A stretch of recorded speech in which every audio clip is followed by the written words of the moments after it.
All right, let's talk about narrative speaking a little bit. Narrative speaking is essentially storytelling. So, in a narrative speech, what you're going to be doing is relaying your perspective, your point of view to me from some situation that you actually experienced.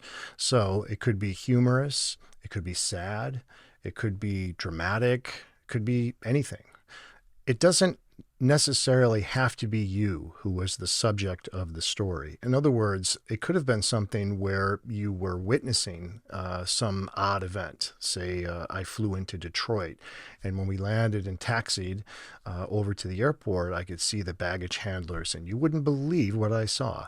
That sort of thing, where you're giving your perspective on it, but you weren't necessarily the subject of the story. That's perfectly fine for narrative speaking. I will include a few examples with the lecture notes that I provide, but that's the gist of it. And what I'm going to be grading you on in this narrative project is going to be your fundamentals, which means your eyes, voice, and posture. And primarily in there, I'm going to be grading you on your voice. So, voice inflection. Voice inflection, just to give you a very obvious example. Voice inflection is what happens when people go on the radio for the first time. And I have a degree in audio and radio production. It was the first one that I did. And I can assure you that at no point do we ever train people to speak this way. But somehow, magically, when people get behind the microphone in a radio station, their voice goes from sounding like I sound now to sounding something more like this because they feel like they have to change their voice for the radio. And I don't know why people do that. It's just an automatic thing that happens. It's an odd phenomenon. But that would be an example of exaggerated voice inflection. That's over the top. That we all know what radio voice is. So for your narrative presentations, please be thinking about using that voice inflection in the following way.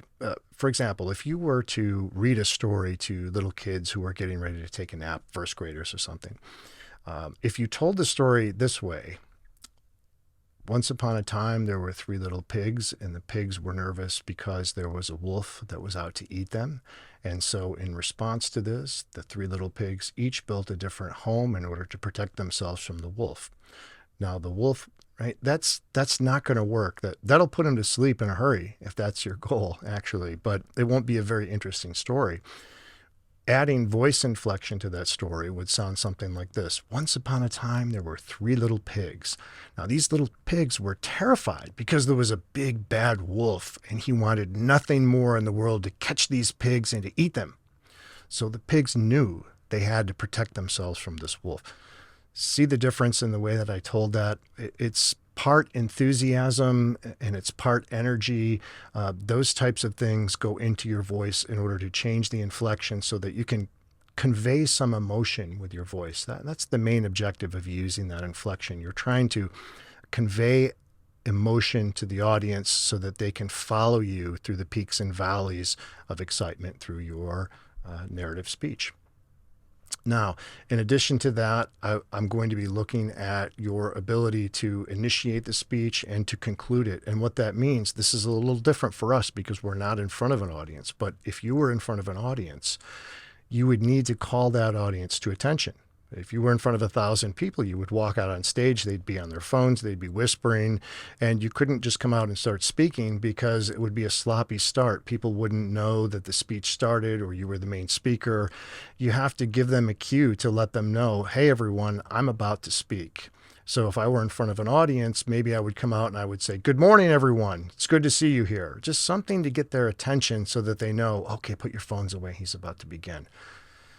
I would like to see this in your projects that you submit to me, but obviously, since we aren't in front of an audience, I just want to see that you are making that step. So as your video begins, it might be something like, good morning.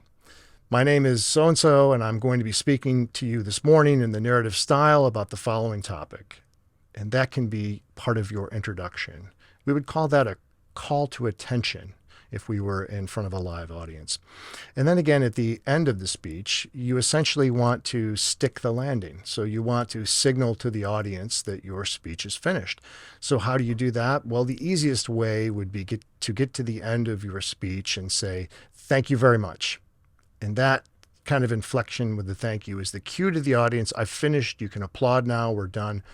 It's nothing more than that. So make sure that you're adding something at the end of your speech so that the audience is cued to know that you've finished. Now, I'll know that you're finished because I'll see that there are only 12 seconds of video left, but I would still like to see you add this at the beginning and the end just to punctuate this speech, because this is what you would have to do if you were in front of a live audience. So when you get to the end of it, just let us know. Thank you very much for your time. I appreciate you listening.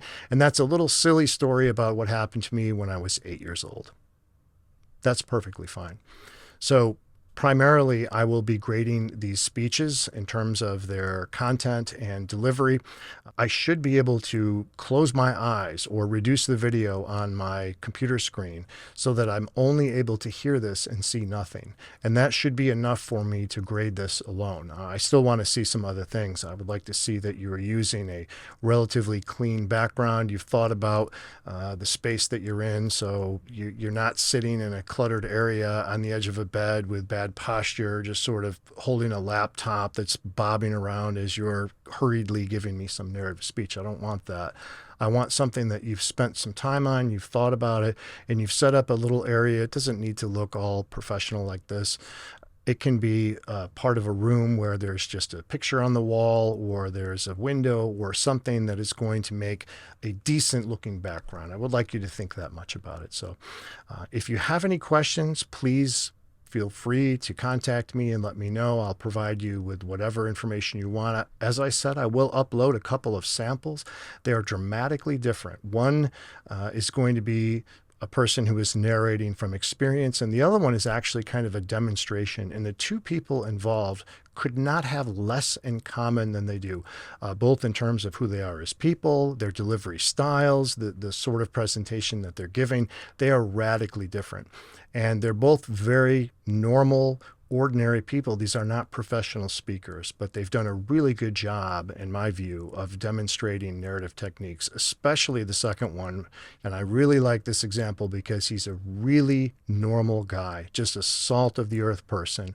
And yet in this delivery, he is concentrating so hard not to have disfluencies in his speech, which are the ums and ands that get us, not to have those kinds of mistakes. He actually, for the tools that he has as a public speaker, does a phenomenal job presenting very smooth and fluidly and politely and thoroughly. So please have a look at the examples and see what you think, and I look forward to your presentations.